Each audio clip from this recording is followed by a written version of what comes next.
की जो एक पद्धति बन गई है अब बहुत ही गलत होती है। मेरा सबसे पहला काम होगा कि इस हालत को ठीक करना। चलो जलाए दीप वहां जहां अभी भी अंधेरा है।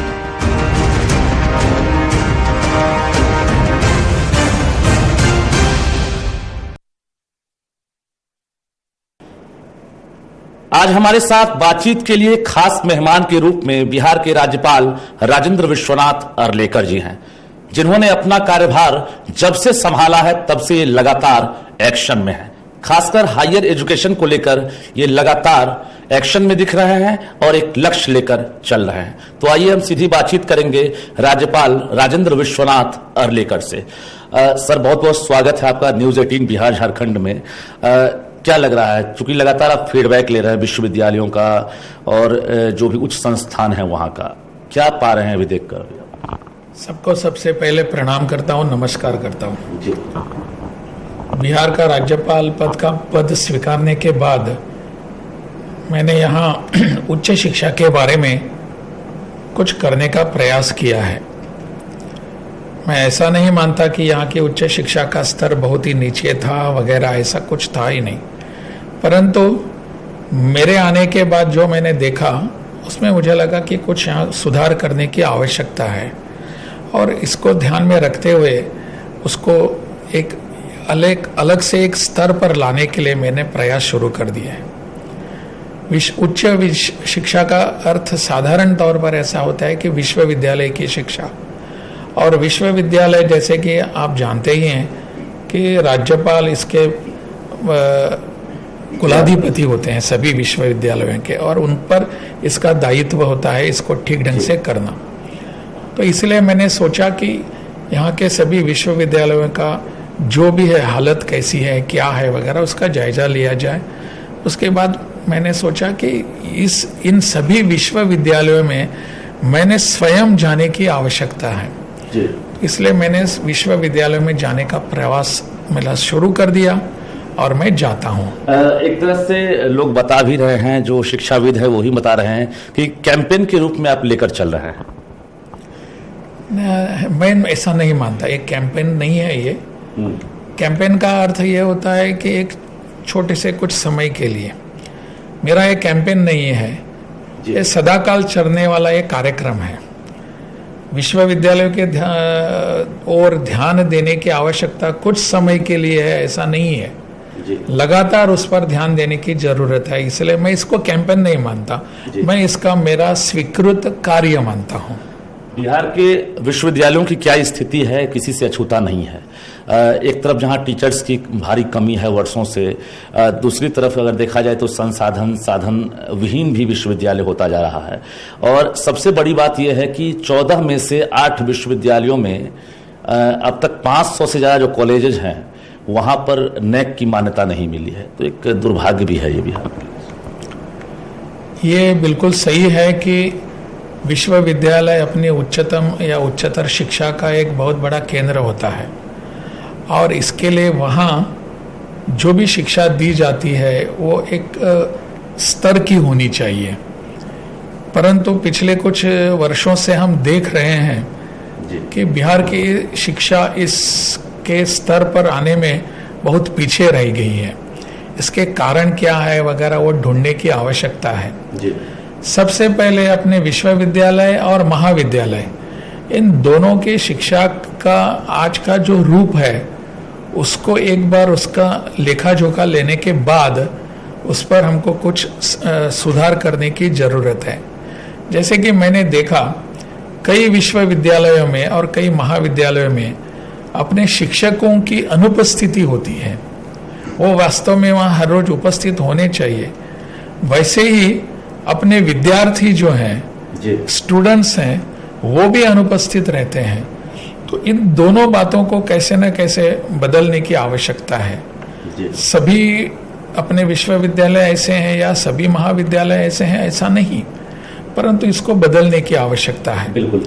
और बाद में आप अंत में जो आपने कहा कि नेक की जो बात है, वो नेक की अभी जरूरत हर विश्वविद्यालय को, हर महाविद्यालय को पड़ेगी, क्योंकि यूजीसी के जो रेगुलेशंस हैं, उनके जो मार्गदर्शन है, उसका मार्गदर्शक सूचनाएं हैं, उसमें ऐसा पूरी स्पष्टता से कहा गया है कि जो नेक का एक्रीडेशन नहीं लेगा उस पर यूजीसी अपना कुछ ना कुछ बातें उसको कहेंगी, हो सकता है तो अनुदान भी रोक सकते हैं वो। तो इसलिए नेक का एक्रीडेशन बहुत ही आवश्यक बनता है। क्या लग रहा है कि इस बाबत भी आपकी तरफ से पहल की जा रही है, क्योंकि डेवलपमेंट सीधा रुक जा रहा है? इस विषय में मैंने अपने सभी वाइस चांसलर्स जो हैं, कुलपति, उनसे बात की है। लगभग सभी महाविद्यालयों के प्रधानाचार्य जो हैं उनसे भी बात की है और उनको कहा कि आने वाले कुछ समय में हमको नेक का एक्रीडेशन अति आवश्यक है और उसको आपको करके लेना है। इसके लिए जो भी तैयारियां हैं वो उन्होंने करनी चाहिए। राजभवन की तरफ से हमने उनको कहा है कि पूरी तरह की सहायता, इसमें सहयोग आपके लिए रहेगा और आप चिंता मत कीजिए, लेकिन नेक का एक्रीडेशन आप लेना चाहिए। नेक का एक्रीडेशन केवल यूजीसी के लिए नहीं होता, वो वहाँ की साधन सुविधा, वहाँ का स्टैंडर्ड बढ़ाना, उसका स्तर ऊंचा करना, इसके लिए भी आवश्यक होता है। बिहार में मेधा की कमी नहीं है और बिहार के छात्र अपनी मेधा को लेकर जाने जाते हैं दुनिया भर में, लेकिन हाल के दिनों में देखा जा रहा है कि सेशन लेट की वजह से उच्च शिक्षा के लिए जो स्टूडेंट्स हैं यहाँ से माइग्रेट कर रहे हैं, पलायन कर रहे हैं। एक बड़ी वजह क्या मानते हैं? इसकी वजह एक ही है, बड़ी और छोटी वही एक ही है। वो वजह यह है कि यहाँ की शिक्षा के बारे में हम सब लोगों ने मिलकर जितना ध्यान देना चाहिए था वो नहीं दिया है और इसके जिम्मेदार और कोई नहीं है, हम ही हैं। हम बिहारवासी जो हैं, हम सभी इसके लिए जिम्मेदार हैं, उसका दायित्व हम पर ही आता है। यहाँ की शिक्षा के लिए जो सुविधाएं निर्माण करनी चाहिए थे, यहाँ शिक्षा के लिए कि जैसे कि समय पर यहाँ परीक्षाएं होने की ज़रूरत थी, समय पर एडमिशन, समय पर परीक्षा, समय पर उसका रिजल्ट, इसकी ओर हमने ध्यान ही नहीं दिया। तो इसी के कारण अगर समय समय पर यहाँ अपने बच्चों का एग्ज़ाम्स नहीं होते तो बच्चे यहाँ रुक कर करेंगे क्या? उनके वर्ष 2 वर्ष ऐसे ही खराब हो जाते हैं। तो इन बच्चों के लिए यह सब करने की आवश्यकता थी। स्वाभाविक रूप से बच्चे और उनके अभिभावक, उनके पेरेंट्स सोचते हैं कि बच्चों का यहाँ हम डिग्री क्यों उनका 1 साल 2 साल खराब क्यों करें, बर्बाद क्यों करें? तो बाहर जाकर वो कहाँ शिक्षा ले लेंगे? तो स्वाभाविक रूप से ये है। गेस्ट फैकल्टी के सहारे विश्वविद्यालय चल रहा है। बहाली को लेकर क्या सब आपकी तरफ से प्रयास किया जा रहा है? क्योंकि बिहार सरकार ने कई बार प्रयास किया लेकिन असफलता मिली। शिक्षा जो होती है वो अहम होती है, अपने समाज की रीढ़ होती है, उसको एडहॉक पद्धति से देखा नहीं जा सकता। इसलिए शिक्षकों की नियुक्ति वो गेस्ट फैकल्टी एडहॉक तौर पर करने की जो एक पद्धति बन गई है और बहुत ही गलत होती है। इसके लिए स्थायी रूप का शिक्षक वहाँ होने की ज़रूरत है। अगर शिक्षक से हम कुछ अपेक्षा रखते हैं तो शिक्षक के लिए भी कुछ सुविधाएं हमने देनी चाहिए। दुर्भाग्य से पिछले कुछ वर्षों से यहाँ स्थायी रूप के शिक्षकों की नियुक्ति नहीं हो गई, तो इसके लिए ध्यान देने की आवश्यकता है। यहाँ की राज्य सरकार इस पर प्रयास कर रहे हैं। मेरी उनसे बात भी हुई है कि इसके बारे में क्या किया जा सकता है। मुख्यमंत्री जी हो, शिक्षा मंत्री जो, शिक्षा सचिव हो, इन सब से मेरी बात हो चुकी है। गेस्ट फैकल्टी के आधार पर हम शिक्षा ठीक ढंग से नहीं दे पाएंगे, इस बात को हमको पूरी ठीक ढंग से समझना चाहिए। इसीलिए गेस्ट फैकल्टी को धीरे धीरे कम करके स्थायी रूप के शिक्षक, permanent professors, assistant professors, teachers, इनकी नियुक्ति करने के लिए हम सबका प्रयास होना चाहिए। नेशनल एजुकेशन पॉलिसी, इसको लेकर बिहार में अभी देखा जाए तो आपने बहुत प्रयास भी किया, विश्वविद्यालयों के साथ आपने बैठकें की और कई विश्वविद्यालय हैं जहां पर नए एडमिशन में इस चीज़ को फॉलो भी किया जा रहा है। क्या लग रहा है आपके हिसाब से बिहार में ये लागू हो चुका है? लागू हो चुका है, इस पर दो राय नहीं है। शिक्षा के बारे में पूरा देश एक दिशा में जा रहा है और बिहार अलग दिशा में, ऐसा हो नहीं सकता। लगभग सभी प्रदेशों में इस पर विचार हुआ, मंथन हुआ, इस पर कार्यवाही भी हुई और बहुत सारे प्रदेशों में इस पर कब से लागू करना, कैसे लागू करना, ये शुरू हो गया है। मेरे यहाँ आने के बाद राष्ट्रीय शिक्षा नीति को यहाँ लागू करने के लिए मैंने जब सोचा, तब मुझे पता चला कि यहाँ पहले ही यहाँ का अपना शिक्षा विभाग जो है प्रदेश का, राज्य का, उस शिक्षा विभाग ने पहले से ही पहल की थी कि इस शिक्षा नीति को हम यहाँ लागू करेंगे, और इसके लिए उन्होंने भी प्रयास किए थे, लेकिन वो कुछ दिनों के लिए थोड़ा ठंडे बक्से में चला गया था। मैंने और कुछ ज़्यादा नहीं किया। जो यहाँ की शिक्षा, अपने शिक्षा विभाग, अपनी सरकार जो चाहती है, यहाँ के विश्वविद्यालयों के कुलपति जो चाहते हैं और यहाँ के प्रधानाचार्य जो चाहते हैं, उसको मैंने थोड़ा सा पुश दे दिया है और उसको मैंने गति देने के बाद इसको लागू करने का मैंने सोचा। इसलिए मैं पूरे प्रयास हमने सब किए, मैंने अकेले ने प्रयास किया ऐसा नहीं है। इसमें शिक्षा विभाग का भी योगदान था, सहयोग था, यहाँ के कुलपतियों का सहयोग था, यहाँ के प्रधानाचार्य थे, यहाँ के पूर्व कुलपति, पूर्व प्रधानाचार्य, पूर्व प्राध्यापक और शिक्षाविद जो हैं, उन सब लोगों को मैंने लेकर यहाँ उनसे कई बार मैंने बैठकें की और उन सब से मैंने यहाँ बैठकर पूरा उसका सिलेबस भी बनाया, अभ्यासक्रम बनाया। सेमिस्टर पद्धति जो होती है यानी 6-6 महीने की, तो उसको भी लागू करने के लिए क्या करना चाहिए, ये भी हमने सोचकर उसको भी लागू करने का शुरुआत की है। आपकी तरफ से प्रयास किया गया जो पीपीयू पटना विश्वविद्यालय में दिख रहा है, लेकिन इस बीच शिक्षा विभाग से भी कुछ पत्राचार किए गए हैं और शिक्षा मंत्री चंद्रशेखर ने कहा कि बिहार की आर्थिक स्थिति उतनी बेहतर अभी नहीं है, हम लोग मंथन करेंगे, फिलहाल अभी जो नेशनल एजुकेशन पॉलिसी है बिहार में लागू नहीं हो सकता है। कुछ अड़चनें दिख रही है। मुझे तो वैसी अड़चनें नहीं दिख रही हैं। इस विषय पर मैंने शिक्षा मंत्री जी से बात की थी पहले, इस पूरे प्रोसेस को आगे लेने से पहले शिक्षा मंत्री जी से मैंने बात की थी। मैंने उनको कहा था, वो भी इस पर कुछ बहुत ही अच्छे ढंग से उन्होंने कहा कि ये अच्छी नीति है, इसको हम लागू करेंगे, अच्छा प्रयास है वगैरह सब कुछ। नहीं, मुझे पता नहीं वो इस बारे में क्या कहते हैं, अभी सोचते हैं आपको वगैरह। लगता है कि आर्थिक स्थिति से ये प्रभावित हो सकता है? मुझे इसमें मैं इतना ही कहूँगा, इसमें आर्थिक स्थिति का कोई संबंध नहीं है। जो अभी की व्यवस्था जो चल रही है, उसी व्यवस्था से, उसी साधन सुविधाओं से हम इसको लागू कर सकते हैं, किया हुआ है। इसके लिए कुछ नए क्लासेस बनाने हैं, नई साधन सुविधा निर्माण करने हैं, नए कुछ रूम्स बनाने हैं वगैरह, इसकी कोई आवश्यकता नहीं है।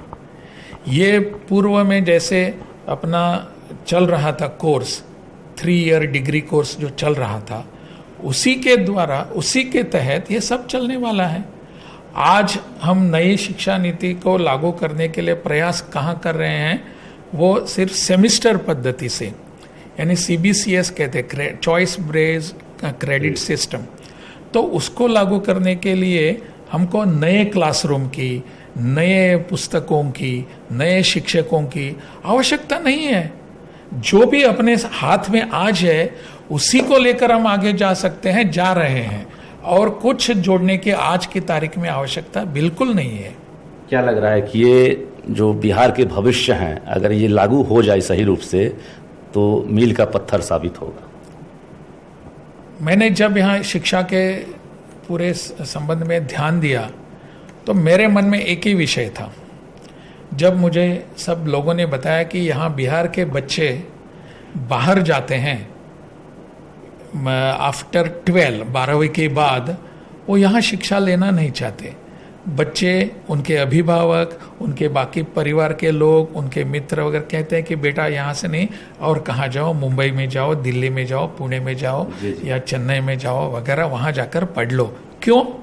कि यहाँ के हालात ठीक नहीं है।